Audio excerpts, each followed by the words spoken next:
აფხაზეთის თასის ტურნირს ჯომარდობაში ბორჯომმა ჩიტახევის ტერიტორიაზე უმასპინძლა. ტურნირში მონაწილეობა სულ 14-მა გუნდმა მიიღო.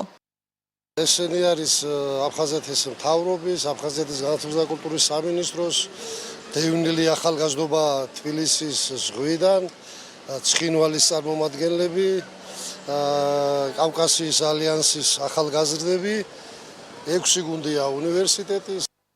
აფხაზეთის თასის ტურნირი წელს მეორედ გაიმართა. ტურნირი აფხაზეთის განათლებისა და კულტურის სამინისტროს ორგანიზებით და საქართველოს ჯომარდობის ეროვნული ფედერაციის მხარდაჭერით ჩატარდა. ამ ტურნირში მე პირველად ვიღებ მონაწილეობას. მოლოდინი გამიმართა და ძალიან კარგი იყო, ძალიან დიდი სიამოვნება მივიღე ამ დაშვებით და ახლა შეჯიბრებაში ჩავართვები და რაღაც იმედი გვაქვს გამარჯვების. შარშან სწორედ ჩვენი უნივერსიტეტის გუნდი გახდა ამ ტურნირის გამარჯვებული. წელს 6 გუნდი არის წარმოდგენილი ჩვენი უნივერსიტეტიდან. ჩვენი სამსახური ყოველთვის მოხარულია მსგავს ღონისძიებებში ჩართოს სტუდენტები და ვცდილობთ, რომ აქტიურად ვიყოთ ჩართულები. იმედია, რომ წელსაც ეს თასი ჩვენი უნივერსიტეტის გუნდებს დარჩებათ. ტურნირის ბოლოს გამოვლინდნენ გამარჯვებულები. პირველ ადგილზე გუნდი ლომები გავიდა. მეორე ადგილი ლიახვი ორმა დაიკავა.